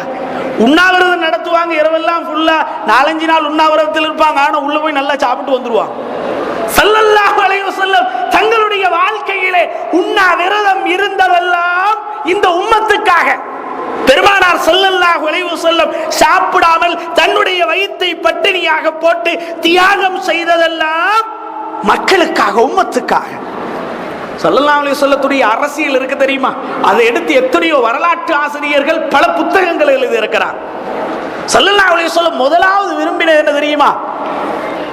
அதாவது ஒரு நாட்டிலே இருந்து இன்னொரு நாட்டுக்கு அகதிகள் போவதை வெறுத்தாங்க ஸல்லல்லாஹு அலைஹி வஸல்லம். அகதிகள் ஒரு நாட்டில் இல்லாமல் போனால் அந்த நாட்டுடைய முன்னேற்றம் நாளுக்கு நாள் முன்னேறிக் கொண்டு செல்லும். அகதிகள் இருந்தால் அகதிகளுக்காக வேண்டி ஒரு இடம் ஒதுக்கப்பட வேண்டும். அந்த அகதிகள் நாட்டு மக்களுடன் கலக்காமல் பாதுகாக்கப்பட வேண்டும். அந்த அகதிகளுக்கு ஏற்ற உணவுகள் கொடுக்கப்பட வேண்டும். அவர்களுக்குரிய பாதுகாப்புகள் கொடுக்கப்பட வேண்டும். மருத்துவம் கொடுக்கப்பட வேண்டும். அதனால் அகதிகளுக்கென்றே ஒரு பகுதி ஒதுங்கி கொண்டிருக்கும். ஸல்லல்லாஹு அலைஹி வஸல்லம் முதலாவது என்ன செஞ்சாங்க? அகதி என்றதை இல்லாமக்கினாங்க. மக்கால இருந்து மக்கத்து சஹாபாக்கள் அகதிகளாக மதீனாவுக்கு போனாங்க. அகதிகள் தானே, நாட்டை விட்டு நாடு போறாங்க. ஸல்லல்லாஹு அலைஹி வஸல்லம் யாரையும் அகதியாக விடல, மதீனத்து சஹாபாக்களுடன் நண்பர்களாக்குகிறார்கள் ஸல்லல்லாஹு அலைஹி வஸல்லம். அகதி இல்ல. இவர் யார்? என்னுடைய நண்பர். இவர் யார்? என்னுடைய ஒரு மனைவியை, முன்னால் இருந்த ஒரு மனைவியை திருமணம் முடித்திருக்கிறார். ஸல்லல்லாஹு அலைஹி வஸல்லம் எல்லாரையும் தோல்மைப்படுத்தினார். அப்துல் ரஹ்மான் இப்னு அவுஃப் ரலியல்லாஹு அன்ஹு அவர்களை ஒரு சஹாபி சஅத் இப்னு ரபீஅ ரலியல்லாஹு அன்ஹு அவர்களுக்கு தோழமைப்படுத்துகிறார்கள். அந்த கட்டத்தில் எல்லா சஹாபிகளையும் ரசூலுல்லாஹ் நண்பராக்கி விட்டு சகோதரராக்கி விட்டாங்க. அலி ரலியல்லாஹு அன்ஹு மட்டும் மிஞ்சி இருக்கிறார். எல்லாம் முடிஞ்சு. ஸல்லல்லாஹு அலைஹி வஸல்லம் அலி ரலியல்லாஹு அன்ஹு கேட்டாங்க, யா ரசூலல்லாஹ் எல்லாரையும் நண்பராக்கி விட்டீங்க, எனக்கு யார் சகோதரர் என்றாங்க. ஸல்லல்லாஹு அலைஹி வஸல்லம் சொன்னாங்க, நான் தான், என்னோட வந்து. ஆனா அலி ரலியல்லாஹு அன்ஹு அவங்க மக்காவிலையும் மதீனாவிலையும் பெருமானாரோட கூட இருந்தவங்க தானே. ஸல்லல்லாஹு அலைஹி வஸல்லம் சொன்னாங்க, அலியே நான் உங்களுக்கு சகோதரர், நீங்க எனக்கு சகோதரர் என்றாங்க ஸல்லல்லாஹு அலைஹி வஸல்லம். மக்கத்து சஹாபியையும் மதீனத்து சஹாபியையும் ஏன் ரசூலுல்லாஹ் தோல்மைப்படுத்தினார்? பொருளாதாரம் எந்த நாட்டிலே வளர்ந்து செல்கிறதோ அவர்களிடத்திலே எங்கள் சட்டங்கள், எங்கள் மார்க்க விடயங்கள் சொல்வது லேசாக அமையும். இலங்கைக்கு ஒரு பெரிய ஆபத்து வந்துட்டுன்னு வைங்க, உதாரணமா சொல்லு, அல்லாஹ் பாதுகாக்கணும். இலங்கைக்கு ஒரு பெரிய ஆபத்து வந்தது. முழு முஸ்லிம்களும் சேர்ந்து அந்நியர்களுக்கு, மற்ற மக்களுக்கு ஃபுல்லா நாங்க ஹெல்ப் பண்ணினோம் என்று வைங்களேன். அதில் ஒரு 50-20% மக்கள் இஸ்லாத்துக்குள் வரக்கூடிய சந்தர்ப்பம் இருக்கும். முதலாவது நமக்கு பொருளாதாரம் தேவை. ஸல்லல்லாஹு அலைஹி வஸல்லம் இந்த சல்லியெல்லாம் ஒன்றும் தேவையில்லை, வீட்டில் பேசாம படுத்துவங்கன்ற ரசூலுல்லாஹ் சம்பாதிக்க சொன்னாங்க ஸல்லல்லாஹு அலைஹி வஸல்லம். ஃபைதா குல்லியத்திஸ் ஸலாத்து ஃபந்தஷிரு ஃபில் அர்த் வப்தகு மின் ஃபضலில்லாஹ். தொழுகை முடிஞ்சிட்டா போங்க, போய்த்து தேடுங்க, பிசினஸ் பண்ணுங்க. ஜும்மா முடிஞ்சிட்டா ஜும்மாக்கு வாங்க, வந்தா முடிச்சிட்டு போங்க. வீட்டுக்குள்ள படுத்தோண்டு அல்லாஹ் தருவான்டா கூரையை பிச்சுட்டா வரும். சிலவங்க அல்லாஹ் மீது நம்பிக்கை இல்லையா, தவக்குல் இல்லையான்னு. தவக்குள்ள 2 இருக்குது. இல்ல தவக்குலே 2 இருக்குது. ஒன்று உண்மையான தவக்குல், இன்னொன்று பொய்யான தவக்குல். உண்மையான தவக்குல் என்ன தெரியுமா? இப்ப நான் ஒரு பேக் எடுத்துட்டு வந்தேன், வந்து அந்த நடு ரோட்ல வச்சுட்டு யா அல்லாஹ் உன்ட பொறுப்பு சாட்டிட்டு நான் பள்ளிக்குள்ள போறேன்டா, சரி வருமா? வரும்போது பேக் இருக்குமா? இதே அந்த பேக் எடுத்துட்டு வந்து ஹஸ்ரத்துல ரூம்ல வச்சுட்டு ரப்பே உன்னிடத்துல பொறுப்பு சாட்டிட்டேன்னா இதுதான் உண்மையான பொறுப்பு. அதுதான் உண்மையான தவக்குல். ஒரு சஹாபி வந்தார், ஒரு ஒட்டகத்தை எடுத்துக்கொண்டு வந்தார். பாதைகளை விட்டு விட்டு அல்லாவே உன்னிடத்துல பொறுப்பு சாட்டின சல்லால செஞ்சாங்க, அதை கட்டிட்டு பொறுப்பு சாட்டுங்க. நாங்க சல்லால கழுத்தை எடுத்து மரத்திலே கட்டி விட்டு பொறுப்பு சாட்டுங்க. இதுதான் உண்மையான தவக்குல். படுத்துட்டு சாப்பாட்டத்தான் அது பொய்யான தவக்குல். அப்ப இஸ்லாம் என்ன சொல்கிறது? வியாபாரம் செய், சம்பாதி, பொருளாதாரத்தை வளர்த்துக்கொள். மக்கத்து சஹாபியை மதீனத்து சஹாபியை தோழமைப்படுத்தின காரணம் என்ன தெரியுமா? மக்கத்தில் இருக்கக்கூடியவங்களுக்கு நல்லா வியாபாரம் பண்ண தெரியும், மதீனத்தில் இருக்கிறவங்களுக்கு அவ்வளவு வியாபாரம் பண்ண தெரியாது. ஆனா அவங்களுக்கு உற்பத்தி செய்ய தெரியும். அவங்க உற்பத்தி பண்றாங்க, இவங்க வியாபாரம் பண்றாங்க, பிசினஸ் வளருது. ஸல்லல்லாஹு அலைஹி வஸல்லம் முறையை பாருங்க எப்படி என்று. மக்கத்து சஹாபிகளுக்கு நன்றாக கூவி விற்க தெரியும், மதீனாவாசிகளுக்கு அப்படி தெரியாது. அதனால மக்காவாசியும் மதீனாவாசியும் தோழமைப்படுத்தினார்கள், பிசினஸ் வளருகிறது. அப்துல் ரஹ்மான் இப்னு அவுஃப் ரலியல்லாஹு அன்ஹு சயீத் இப்னு ரபீஅ ரலியல்லாஹு அன்ஹு சயீத் இப்னு ரபீஅ ரலியல்லாஹு அன்ஹு அவர்களை தோழமைப்படுத்துகிறாங்க. தோழமைப்படுத்தினதோட சயீத் இப்னு ரபீஅ ரலியல்லாஹு அன்ஹு கேட்கிறாங்க, உங்களுக்கு என்ன வேணும்னு கேட்டா, ஒன்றும் வேணும் எனக்கு. என்ன கொண்டு போய்த்து பஜார்ல இவர் ஒரு நம்பிக்கையான வியாபாரி என்றதை சொல்லிட்டா போதுமாண்டாங்க. அவங்க போய் சொன்னாங்க. கடைசியில் அப்துல் ரஹ்மான் இப்னு அவுஃப் ரலியல்லாஹு அன்ஹு வியாபாரம் செஞ்சு மக்கத்தில் உற்பத்தி செய்யக்கூடிய பொருட்களை ஷாமுக்கு கொண்டு போய் வியாபாரம் செய்து பெருமானார் மரணித்து ஒரு நாள் அப்துல் ரஹ்மான் இப்னு அவுஃப் ரலியல்லாஹு அன்ஹு அவர்களுடைய வியாபார குழு மதீனாவுக்குள்ளே நுழைந்து ஒரு சத்தம் வைத்தது, முழு மதீனமும் குலுங்கியது. அவ்வளோ பெரிய வட்டாளம். என்ன தெரியுமா? ஸல்லல்லாஹு அலைஹி வஸல்லம் அன்னவங்க அவங்களுக்கு காட்டிய முறை, பெருமானார் ஸல்லல்லாஹு அலைஹி வஸல்லம் அன்னவர்களுடைய அரசியல் ரகசியம் அது. அப்ப ரசூலுல்லாஹ் ஸல்லல்லாஹு அலைஹி வஸல்லம் உண்மையாக பிரச்சனை இல்லாம எப்படி நடந்து காட்டுறாங்க? முதலாவது ஒரு விஷயம் என்ன தெரியுமா? வீட்டுக்குள்ள சண்டை இருக்கக்கூடாது. இரண்டாவது, நாட்டுக்குள்ள சண்டை இருக்கக்கூடாது. ஊருக்குள்ள சண்டை வந்தா, வீட்டுக்குள்ள சண்டை வந்தா ஊடு பிரிஞ்சிரும், வீட்டுல முன்னேற்றம் இருக்காது. ஊருக்குள்ள சண்டை வந்தா ஊரு பிரிஞ்சிரும், ஊர்ல முன்னேற்றம் இருக்காது. நாட்டுக்குள்ள சண்டை வந்தா நாடு பிரிஞ்சிரும், நாடு முன்னேறாது. இலங்கை நாட்டுல கிட்டத்தட்ட 30-40 வருடங்கள் யுத்தம் நடந்தது. அந்த யுத்தத்தின் ரகசியம் என்ன என்று கேட்கப்படும் போது, இலங்கை ஒரு கட்டத்திலே இருந்த நிலையை ஆராய்ச்சி செய்துவிட்டு சொல்கிறார்கள், இலங்கையில் மாத்திரம் உள்நாட்டு யுத்தம் என்றது நடக்காவிட்டால் இன்று முன்னேற்றம் கண்ட நாடுகளில் ஒரு இடத்தை இலங்கை பிடித்திருக்குமா? அதனால் உள்நாட்டு பிரச்சனை ஏற்பட்டு இலங்கை வீழ்ச்சி கண்டிருக்கிறது. அல்லாஹ் இனிமேலும் உயரக்கூடிய ஒரு நிலைமையை நம் நாட்டுக்கு அல்லாஹ் ஆக்க வேண்டும். அப்ப என்ன நடக்கிறது? ஸல்லல்லாஹு அலைஹி வஸல்லம் பார்க்கறாங்க, மதீனாவுக்கு போறாங்க. அவுஸ் ஹஸ்ரஜிகள் 100 வருட யுத்தம், ரசூலுல்லாஹ் சமாதானமாக்குகிறார்கள். கடைசியில் எவ்வாறு தெரியுமா மாறினாங்க? அவுஸுக்காக வேண்டி ஹஸ்ரஜ் உயிரை விடுகிறார். என் நண்பர், என் உயிரை நான் அவருக்காக வேண்டி உயிரை கொடுப்பேன், அவர் எனக்காக வேண்டி கொடுப்பார். ஸல்லல்லாஹு அலைஹி வஸல்லம் எப்படி மாத்துறாங்க? அதான் ரசூலுல்லாஹ் ஸல்லல்லாஹு அலைஹி வஸல்லம் அன்னவர்களுடைய உண்மையான வாழ்க்கை. இது ஹுதைபியா உடன்படிக்கை நடக்கிறது. ஹுதைபியா உடன்படிக்கை என்பது ஸல்லல்லாஹு அலைஹி வஸல்லம் அன்னவங்க மதீனாவில இருந்து மக்காவுக்கு போக பார்த்தாங்க. ரசூலுல்லாஹ்வுக்கு போக முடியல. அந்த கட்டத்தில் சில சஹாபாக்கள் இருந்து கொண்டு ரசூலுல்லாஹ்வும் இருந்து மக்கத்து காவிர்களோட ஒரு உடன்படிக்கை செஞ்சாங்க ஸல்லல்லாஹு அலைஹி வஸல்லம். ஹுதைபியா உடன்படிக்கை. அந்த உடன்படிக்கையில நிறைய பேர் கலந்து கொண்டாங்க. அந்த உடன்படிக்கையில எப்படின்னா, முஸ்லிம்களுக்கு சாதகமான தீர்ப்பு ஒன்றுமே இல்லை. எப்படி தெரியுமா தீர்ப்பு கொடுக்கப்பட்டிருக்குது? மக்காவில் இருந்து ஒருவர் மதீனாவுக்கு வந்தார், அவரை நீங்க எடுக்க கூடாது. ஆனா மதீனாவில இருந்து வந்தா நாங்க எடுத்துக் கொள்வோம். மதீனாவில் இருந்து ஒருவர் மக்காவை நோக்கி வந்தால், மதம் மாறி வந்தால் அவரை நாங்க எடுத்துக்கொள்வோம். ஆனா மக்கால இருந்து யாரும் மதீனாவுக்கு இஸ்லாத்தை ஏற்றுக்கொண்டு வந்தா நீங்க எடுக்க கூடாது. ரசூலுல்லாஹ் தலையாட்டு. எல்லாத்துக்கும் ரசூலுல்லாஹ் ஸல்லல்லாஹு அலைஹி வஸல்லம் தலையாட்டுறான். அதுலதான் ஒரு செய்தி, ரசூலுல்லாஹ் ஸல்லல்லாஹு அலைஹி வஸல்லம் பேரை போட்டான் முஹம்மத் இப்னு அப்துல்லா என்று போடும்போது அலி ரலியல்லாஹு அன்ஹு தான் எழுதுறது, முஹம்மது ரசூலுல்லாஹ்னு எழுதிட்டான்.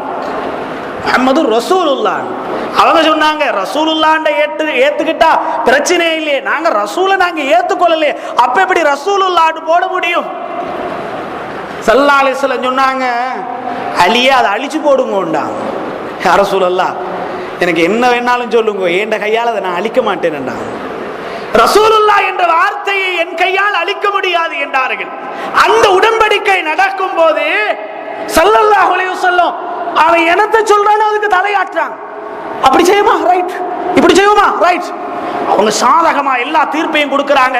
பெருமானார் தலையாட்டி கொண்டு உமர் ரலியல்லாஹு அன்ஹு கோபம் வந்துட்டு, உமர் ரலியல்லாஹு அன்ஹு ஆத்திரம் வந்துட்டு, எல்லாத்துக்கும் ரசூலுல்லாஹ் தலையை வளைச்சிட்டே போறாங்களே என்று கோபப்படுகிறார்கள். பெருமானார் அன்று தலையாட்டிய ரகசியம் என்ன? அந்த உடன்படிக்கையுடைய காலத்திலே பெருமானார் அத்தனை சூழ இருக்கக்கூடிய நாடுகளுக்கும் பெருமானார் லெட்டர் அனுப்புறாங்க. அந்த காலத்துல பெருமானார் கடிதம் அனுப்புகிறார்கள். பின்னாலதான் விளங்கி கொண்டாங்க பெருமானார் அன்று தலை சாத்தது சரி. அந்த கட்டத்துல தான் ஒரு பெண்மணி மக்கால இருந்து மதீனாவுக்கு ஹிஜ்ரத், பொம்பளை தனியா ஹிஜ்ரத் செஞ்சு வந்துட்டான். வந்ததோட பெருமானார்ட்ட வந்துட்டாங்க. வந்ததோட இப்ப அங்கிருந்து காவிர்கள் எல்லாம் வந்துட்டாங்க. யாரும் வந்தா திருப்பி தந்துடணுமே. அந்த பொம்பளை வந்து நிக்கிறா, யார ரசூலல்லாஹ் நான் ஹிஜ்ரத் செஞ்சு வந்துட்டேன். ஸல்லல்லாஹு அலைஹி வஸல்லம் சொல்றாங்க உடன்படிக்கை என்ன, யார் வந்தாலும் திருப்பி அனுப்படும். அவங்க யாராவது வந்து கேட்டாங்க நான் அனுப்பிடுவேன்டா. அவங்க எல்லாம் வந்துட்டாங்க, இந்த பொம்பளையை தந்துருங்கண்டாங்க. அந்த பொம்பளை அழுகிறா, யார ரசூலல்லாஹ் நான் போக மாட்டேன், போனா என்ன சீரழிச்சு போட்டுருவாங்க, யார ரசூலல்லாஹ் என்ன அனுப்பிடாதீங்கண்ணா. ஸல்லல்லாஹு அலைஹி வஸல்லம் சொன்னாங்க உடன்படிக்கையை என்னால் மீற முடியாதுன்னா. உடனே சஹாபிகள் சொல்றாங்க யார ரசூலல்லாஹ் உற்றவானா, யார ரசூலல்லாஹ் ஒரு பொம்பளை, யார ரசூலல்லாஹ். உடனே அல்லாஹ் குர்ஆன் ஆயத்தை இறக்குகிறான். யா அய்யுஹல்லதீன ஆமனூ இதா ஜாஅக்குமுல் முஅமினாத்து முஹாஜிராத்தின் ஃபம்தஹினூஹுன்ன அல்லாஹு யஅலமு பிஈமானிஹின்ன. எப்படி அல்லாஹ் சொல்றான்னா, முஅமினான பெண்மணிகள் ஹிஜ்ரத் செய்து வந்து விட்டால் அவர்களுடைய ஈமானை அல்லாஹ் அறிகிறார், அவர்களை ஒரு காலமும் மக்காவுக்கு அனுப்பாதீர்கள். அல்லாஹ் குர்ஆன் ஆயத்தை இறக்கிட்டான். இப்ப யோசிக்கலாம், ரசூலுல்லாஹ் உடன்படிக்கை மாற்றம் செஞ்ச மாதிரி ஆகிறதே அல்லாஹ். உடனே அல்லாஹ் சொன்னான், யா ரசூலல்லாஹ் அந்த எழுதின உடன்படிக்கையை வாசிக்க சொல்லுங்க அப்படின்னா. எழுதின உடன்படிக்கையை வாசிக்க சொல்லுங்க. வாசிக்கப்படுகிறது. ஒரு ஆண் வந்தால் தான் திருப்பி அனுப்ப வேண்டும் என்று எழுதப்பட்டிருக்கிறது. ரஜுல் என்றா ஆண், வந்தது பொம்பளை, என்ன செய்யறது வச்சுக்கோங்க, மூட்டி போயிட்டாங்க. அல்லாஹ் பெண்ணையும் பாதுகாக்கிறான், பெருமானாரின் வாக்கையும் பாதுகாக்கிறான். உமர் ரலியல்லாஹு அன்ஹு அந்த டைம்ல குழம்பினே ரசூலுல்லாஹ் எல்லாத்துக்கும் தலையாச்சிட்டு போறாங்கண்டு. அதுக்கு பின்னால் உமர் ரலியல்லாஹு அன்ஹு விளங்கி கொண்டாங்க, பெருமானாரின் அரசியல் ரகசியத்தை விளங்கி கொண்டு சொன்னாங்க அந்த உடன்படிக்கையின் போது நான் கோவப்பட்டதற்காக வேண்டி எவ்வளவோ சதகா தான தர்மம் கொடுத்து அல்லாஹ்விடத்தில் நான் மன்னிப்பு கேட்டிருக்கிறேன். உமர் ரலியல்லாஹு ஏன் பெருமானார் எதை செய்தாலும் அதிலே ஒரு ஆழமான ரகசியம் இருக்கும்.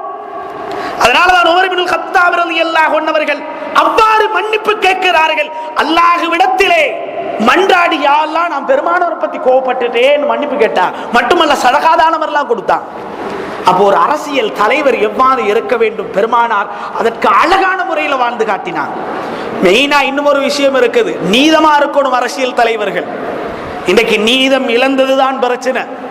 நமக்கு ஏதாவது ஒரு பிரச்சனை, ஏதாவது குழப்பங்கள் அல்லது பிசினஸ்ல ஏதாவது டல் ஆகிட்டேன்னு சொன்னா இதை தீக்கிறது எந்த கோர்ட்ல போட்டிருக்குது அந்த சைட்ல எனக்கு யார தெரியுமென்றதை தான் நாங்க முதல்ல யோசிப்போம். அப்படின்னா என் பேர்ல தவறு இருந்தா அதை எப்படி பிடிச்சு வளைச்செடுக்கிறத யோசிப்போம். ஸல்லல்லாஹு அலைஹி வஸல்லம் சொல்றாங்க, என்னுடைய மகள் ஃபாத்திமா களவெடுத்தாலும் நான் கையை வெட்டுவேன் என்றாங்க ஸல்லல்லாஹு அலைஹி வஸல்லம். என் மகள் களவெடுத்தாலும் நான் கையை வெட்டுவேன். ஏன் தெரியுமா? ஜாகிலியா காலத்திலே ஒருவர் தவறு செய்தால் பணக்கார குடும்பமா ஏழை குடும்பமான்னு காப்பாங்க. ஏழை குடும்பமா இருந்தா தான் தண்டனை கொடுப்பாங்க, பணக்கார குடும்பமா இருந்தா விட்டுருவாங்க. ரைட் போ. ஸல்லல்லாஹு அலைஹி வஸல்லம் என் மகள், என் ஈரல், என் உயிர் ஃபாத்திமா களவாண்டினாலும் கையை வெட்டுவேன் என்றாங்க ஸல்லல்லாஹு அலைஹி வஸல்லம். ஒரு தடவை பத்ருடைய யுத்தம் நடக்க தயாராக இருக்கிறது. பத்ர் ஃபர்ஸ்ட் யுத்தம். ஸல்லல்லாஹு அலைஹி வஸல்லம் சஃப்களை சரி செய்து கொண்டிருக்கிறார்கள், சரிப்படுத்துறார். சையதுனா சவாத் இப்னு ரபிஆ ரலியல்லாஹு அன்ஹு இந்த சஹாபி என்ன செய்றாங்கன்னா ஃபர்ஸ்ட் லைன்ல நிக்கிறான். பெருமானாருடைய கையில ஒரு கம்பு இருக்குது. பெருமானார் இப்படி தள்ளி தள்ளி தள்ளி தள்ளி தான் எல்லாரையும் லைன் ஆக்குறாங்க. இவருடைய வயிற்றுல அப்படியே தள்ளி பெருமானார் கொஞ்சம் பின்னுக்காகங்கண்ணா. யா ரசூலல்லாஹ் கது அவுஜஅதனி நொந்திருச்சு எனக்குண்டா. என்ன செய்யறது? யுத்தம் நடக்க தயாராக இருக்க, நொந்திருச்சு யா ரசூலல்லாஹ். என்ன செய்யலாம்? உங்களை பழி வாங்கிடணும் யா ரசூலல்லாஹ். சரி பலிக்கு என்ன செய்யறது? உடனே பெருமானார் ஸல்லல்லாஹு அலைஹி வஸல்லம் பண்ணவங்க சொன்னாங்க, சரி கம்ப கையில கொடுத்தாங்க, குத்துங்க வேண்டாம். அவர் கம்ப கையில எடுத்து பெருமானாருடைய வயிற்று அப்படியே முத்தமிட்டாங்க. முத்தமிட்டு சொன்னாங்க, யா ரசூலல்லாஹ், யுத்தத்துல நான் மௌத்தா போனாலும் கவலைப்பட மாட்டேன், என்னுடைய உதடு உங்களுடைய வயிற்று முத்தமிட்டு இருக்குதுல்ல, அந்த சந்தோஷமே எனக்கு போதும் வேண்டாம். வேற எந்த தலைவராக இருந்தாலும் என்ன குத்திக்கோன்னு சொல்லுவாங்களா? ஸல்லல்லாஹு அலைஹி வஸல்லம் தன்னுடைய வஃபாத் நெருங்கும் போது எல்லா சஹாபிகளையும் அழைத்தார்கள். அழைத்து சொன்னாங்க, உங்களுக்கு யாராவது நான் தவறு செஞ்சிருந்தா அந்த தவறை மன்னிச்சுக்கோங்கோண்டு ரசூலுல்லாஹ் சொல்லல, பழிக்கு பழி வாங்கிக்கோங்கோண்டா, பழிக்கு பழி வாங்கிக் கொள்ளுங்கள். பெருமானார் ஸல்லல்லாஹு அலைஹி வஸல்லத்துடைய நீதத்தை பாருங்கள். பெருமானார் ஸல்லல்லாஹு அலைஹி வஸல்லம் அவ்வளவு நீதமா இருந்தாங்க. அதனால தான் புகாரியில் ஒரு ஹதீஸ் பதியப்பட்டிருக்கிறது. பெருமானார் ஸல்லல்லாஹு அலைஹி வஸல்லம் அந்த வழிகேடுகளுடைய ஆரம்பம் துல்ஹுவைஸரத்து தமீமி, பெருமானார் ஸல்லல்லாஹு அலைஹி வஸல்லம் அதாவது வந்திருந்த கனிமத்து பொருட்களை ரசூலுல்லாஹ் பங்கு வச்சு கொடுத்து இருந்தார். அப்ப அல்லாஹ்வுடைய கட்டளை முன்னால் இருக்கிறவங்களுக்கு தான் கொடுக்கணும், பின்னால கொடுக்கும் கட்டளை இல்லை. பெருமானார் கொடுக்காம இருக்கும் போது பின் பக்கத்தில் இருந்து அதாவது துல்ஹுவைஸரத்து தமீமி எழுந்து நின்றார். எழுந்து நின்று சொன்னார், முஹம்மதே இதில் என்று சொன்னார், நீதமாக நடந்து கொண்டான். ஸல்லல்லாஹு அலைஹி வஸல்லம் ஸல்லல்லாஹு அலைஹி வஸல்லம் சொன்னாங்க, இல்லம் அதில் ஃபமை அதில், நான் உலகத்துல நீதமா நடக்காட்டி யாருப்பா நடப்பாங்கன்னு கேட்டான். அப்பதான் ஹாலித் ரலியல்லாஹு உமர் ரலியல்லாஹு கேட்டாங்க, யார் ரசூலல்லாஹ் அனுமதி தாங்க, தலையை கீழே போட்டுருவோம்டாங்க. ஸல்லல்லாஹு அலைஹி வஸல்லம் சொன்னாங்க, விடுங்க போகட்டும்டாங்க. இவனுடைய சமுதாயத்திலே பிச்சலத்திலே தான் ஷைத்தானுடைய கொம்பு உதயமாகும்டாங்க. சரியாக அவனுடைய 16வது பரம்பரை தான் முஹம்மது இப்னு அப்துல் வஹாப், ஹிஜ்ரி 1111 நஜிதிலே, இப்பொழுது பேர் மாற்றப்பட்ட ரியாதிலே பிறந்தான். அவன் அப்படியே புள்ளையுடைய பேர் அப்படியே பதியப்பட்டிருக்கிறது. அன்று பேசினான், நீதத்தை குறை சொன்னான். அந்த நீதத்தை குறை சொன்னவர்களின் பரம்பரையிலே வந்தவர்கள் தான் வழிகேடர்கள். அதனால பெருமானார் எதை செய்தாலும் அது சரிதான், அடித்தாலும் சரிதான், அணைத்தாலும் சரிதான், யாரையும் அடித்ததில்லை. அதனால தான் பெருமானாருடைய வாழ்க்கையை பார்த்து வந்த சஹாபிகள் அவங்களோட அரசியலை பின்பற்றி வாழ்ந்தாங்க. இந்தியாவை வெள்ளையர்களிடமிருந்து பாதுகாத்து தந்த மகாத்மா காந்தி ஒரு கட்டத்திலே பேசுகிறார், நான் இந்தியாவுக்கு சுதந்திரம் வாங்கி தந்ததினால் இந்தியா சுதந்திரம் பெற்றது என்று நினைக்காதீர்கள். எப்பொழுது உமர் இப்னுல் கத்தாபுடைய ஆட்சி இந்தியாவுக்குள் வருகிறதோ அன்றுதான் இந்தியாவுக்கு முழுமையான சுதந்திரம். யார்? சையதுனா உமர் இப்னுல் கத்தாப் ரலியல்லாஹு அன்ஹு ஆட்சி. மகாத்மா காந்தி சொன்ன வார்த்தை அது. எப்பொழுது உமருடைய ஆட்சி வருகிறதோ அப்பொழுதுதான் இந்தியாவுக்கு சுதந்திரம், உண்மையான சுதந்திரம். ஏன் உமர் இப்னுல் கத்தாப் ரலியல்லாஹு அன்ஹு அவர்களுக்கு சொல்லப்படுகிறதே இமாமுல் அஅதலீன், நீதமானவர்களுக்கெல்லாம் பெரிய இமாம் என்று சொல்லப்படக்கூடியவர்கள். இமாமுனா உமர் இப்னுல் கத்தாப் ரலியல்லாஹு அன்ஹு அவர்கள் ஒரு கட்டத்திலே உமர் இப்னுல் கத்தாப் ரலியல்லாஹு அன்ஹு அவங்க ரசூலுல்லாஹ்வுடைய அந்த அரசியல் வாழ்க்கையை பார்த்து பழகி வந்ததினால ஒரு தடவை உமர் இப்னுல் கத்தாப் ரலியல்லாஹு அன்ஹு அவங்க பல நாடுகளை கைப்பற்றி பிடிச்சி பெரிய ஆட்சியாளராக அவங்க இருந்தாலும் ஒரு கட்டத்தில் உமர் இப்னுல் கத்தாப் ரலியல்லாஹு அன்ஹு அவங்க பாதையில் அப்படியே நடந்து கொண்டு போயிட்டு இருக்கிறாங்க. ஒரு ஏழை, ஒரு காஃபிர் ஒரு கம்ப ஊண்டி எல்லாத்தையும் யாசகம் கேட்டு தெரிகிறார். உமர் எல்லாம் பின்னாலே போனாங்க. பின்னாலே வைத்து அது காவிராக இருந்தாலும் அவருடைய சந்துக்குள்ளே கையை போட்டு உமர் எல்லாம் அவங்க நெஞ்சோட சேர்த்துக்கிட்டு கேட்டாங்க, இவ்வளோ வயசாலியாக இருந்தும் எதற்கு யாசகம் கேட்டு திரிகிறீர்கள்?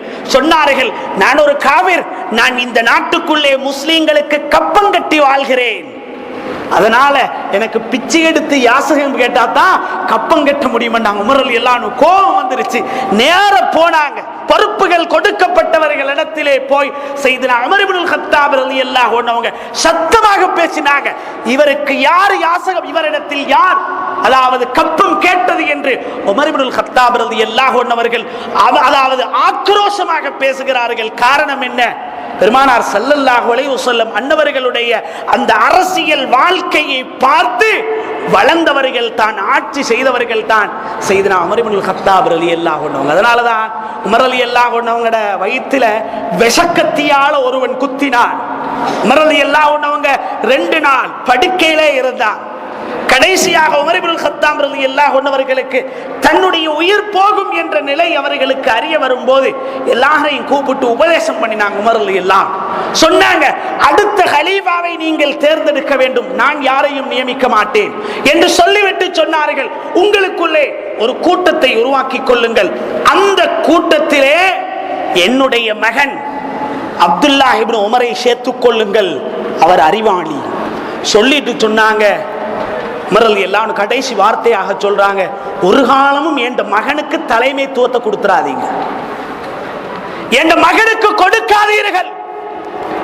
அவ்வளவு பிடியா நிக்கிறாங்க. இன்னைக்கு மகனுக்கு கொடுக்கிறண்டா தான் சந்தோஷம், எனக்கு பின்னால் என்னுடைய மகன், அப்படித்தானே எல்லாரும் நினைக்கிறாங்க. நான் நீங்க எல்லாரும் தான், எல்லாரும் நினைப்போம். உமர் ரலியல்லாஹு அன்ஹு சொல்றாங்க, அடுத்து என் மகனுக்கு மாத்திரம் கொடுத்துட விடாதீர்கள். இன்னும் ஒரே ஒரு செய்தியை சொல்லி முடித்துக் கொள்கிறேன், இன்னும் நீண்ட செய்திகள் இருக்கிறது. இன்னும் ஒரே ஒரு செய்தி, செய்தினா உமர் இப்னுல் கத்தாப் ரலியல்லாஹு அன்ஹு காலத்துல ஹிம்ஸ் நாட்டுக்கு ஒருவர் தலைவராக பொறுப்பு கொடுக்கப்பட்டிருந்தார், சயீத் இப்னு ஆமிர் ரலியல்லாஹு அன்ஹு. எப்படி பாருங்க, இந்த செய்தியோட முடிச்சிடுறேன். சயீத் இப்னு ஆமிர் ரலியல்லாஹு அன்ஹு ஹிம்ஸுக்கு கவர்னராக அனுப்பப்பட்டிருந்தார்.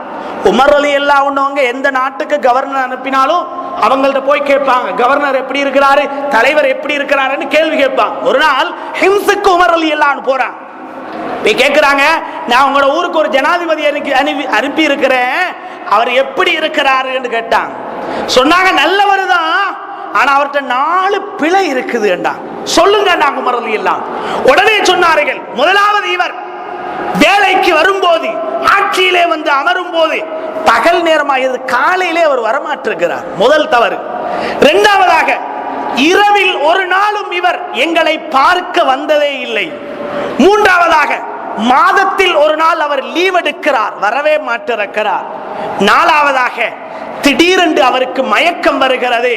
நம்ம சும்மா மொழியில சொல்றதாக இருந்தேன்னு சொன்னா ஃபிட் வருது, அந்த மாதிரி இருக்குது. 4 தவறு. உமர் ரலியல்லாஹு அன்ஹு சயீத் இப்னு ஆமிர் ரலியல்லாஹு அன்ஹு அவங்களை கூப்பிடுறாங்க, உங்களை பத்தி 4 கம்ப்ளைண்ட் இருக்கிறது, என்ன காரணம்? அவங்க கவலையோட ஆத்திரத்தோட பேசினாங்க, என் நிலைமையை யாருக்கும் சொல்லக்கூடாது என்று நினைத்தேன், என்னை பற்றி தவறாக நினைத்தால் நான் சொல்லித்தான் ஆக வேண்டும். முதலாவது தவறு என்ன? நான் வர லேட் ஆகிறேன், அதுதானே காரணம். சொன்னார்கள், நான் ஆட்சிக்கு வந்த காலத்திலிருந்து எனக்கண்டு ஊழியர்கள் யாருமே இல்லை, சாப்பாடு சமைப்பது, என்னுடைய வேலைகள் எல்லாம் செய்து கொள்வது நான் தான், எனக்கண்டு காதின் கிடையாது. இன்னைக்கு ஒரு ஆட்சியாளர் இருந்தால் எத்தனை வேலையாட்கள், எத்தனை வாகனம் பின்னால நமக்கு இருக்குதா இல்லை உலகத்துல? சொன்னார்கள், எனக்கண்டு யாருமே கிடையாது, அதனால எனக்கு சாப்பாடு ஆக்கி அதை நானே சாப்பிட்டு வரணும், அதனாலதான் பகலாயிருது என்றான். இரண்டாவது, நீங்க ராவு நேரத்தில் எங்கேயும் வரமாட்டிருக்கிறீங்களாமே. சொன்னார்கள், நான் பகலிலே ஆட்சி வேலையை செய்கிறேன், இரவிலே அல்லாஹுவை வணங்குவேன், அதனால எனக்கு அல்லாஹ்வை வணங்கணும், அதனால நான் இரவில் நின்று வணங்குகிறேன் என்றான். மூணாவதாக, நீங்க மாசத்துல ஒரு நாள் ஃபுல்லா லீவ் எடுக்கிறீங்களாமே.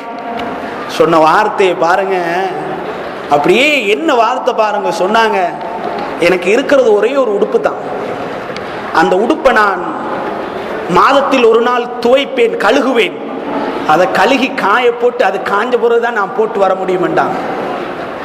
எந்த ஒரு அரசியல்வாதியுடைய வாழ்க்கையும் இல்லாத ரகசியம். நாலாவதாக, உங்களுக்கு ஏதோ மயக்கம் வருதாமே, கீழே உளுந்து துடிக்கிறீங்களாமே என்று கேட்டாங்க. அதுக்கு சொன்னாங்க, நான் மக்காவிலே இருக்கும் போது ஆரம்ப கட்டத்தில் இஸ்லாத்துக்கு வர முன்னால செய்தனா ஹுபைப் ரலியல்லாஹு அன்ஹு அவங்கள காவிர்கள் பிடிச்சி சித்திரவதை செஞ்சாங்க, கைகால வெட்டினா சித்திரவதை செஞ்சாங்க. அந்த கட்டத்தில் ஹுபைப் ரலியல்லாஹு அன்ஹு அவங்கள்ட்ட கேட்கப்பட்டது, உங்களோட இடத்துல ரசூலுல்லாஹ் இருந்தா எப்படி இருக்கும் என்று கேட்கப்பட்டது. சொன்னாங்க, பெருமானாருடைய உடம்புல ஒரு தூசி விழுவதை கூட நான் தாங்கிக் கொள்ள மாட்டேன், கை கால்கள் துண்டிக்கப்பட்ட பின்னால். சொன்னாங்க, அந்த இடத்தில் நான் காவிராக இருந்தேன். சொல்கிறார்கள், அவர்களை தண்டனை கொடுக்கும் போது நான் அந்த கூட்டத்தில் இருந்தேன், அதை நான் நினைக்கும் போது ரப்பு என்னை மன்னிப்பானா என்ற ஒரு கவலை வரும்போது எனக்கு உடம்பிலே நடுக்கம் வந்து நான் மயங்கி கீழே விழுவேன் என்றார்கள். சயீத் இப்னு ஆமிர் ரலியல்லாஹு அன்ஹு. ஹிம்ஸ் நாட்டுடைய ஏழைகளின் லிஸ்ட் எடுக்கப்பட்டது. ஃபகீர்கள் எத்தனை பேர் வாழ்றாங்க ஹிம்ஸ்ல? முதலாவது பேர் யாருடைய பேர் தெரியுமா? சயீத் இப்னு ஆமிர் ரலியல்லாஹு அன்ஹு பேர். ஜனாதிபதியுடைய பேர் தான் ஃபர்ஸ்ட்டுக்கு இருக்குது. அப்படி வாழ்ந்தாங்க.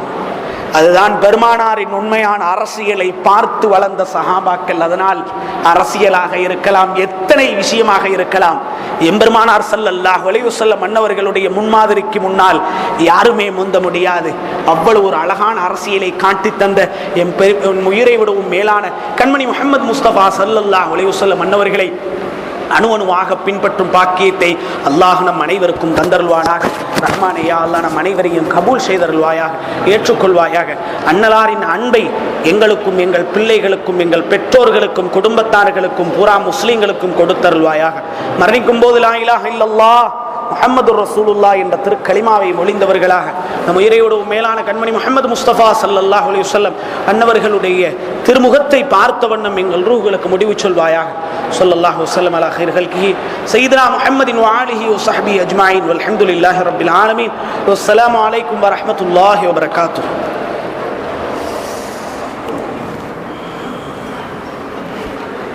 ஜஸாக்கல்லாஹு கைரா. இவருடைய அழகான முறையில் முஹம்மது முஸ்தபா ஸல்லல்லாஹு அலைஹி வஸல்லம் அவர்களுடைய சிறப்பான அந்த சிறப்புகளை எடுத்து சொன்னார்கள். எங்களுடைய மதிப்புக்குரிய மௌலவி அஹமது மஹதலி அஸ்ரத் அவர்களுக்கு எங்களுடைய நன்றிகள். இவர்களாக திருவாசமை சார்பாக இன்ஷா அல்லாஹ் மௌலவியோட பயானில் இன்ஷா அல்லாஹ் 5 கேள்விகள் கேட்கப்படும். சரியாக பதில் சொல்லக்கூடிய மாணவர்களுக்கு பணப்பரிசுகள் வழங்கப்படும்.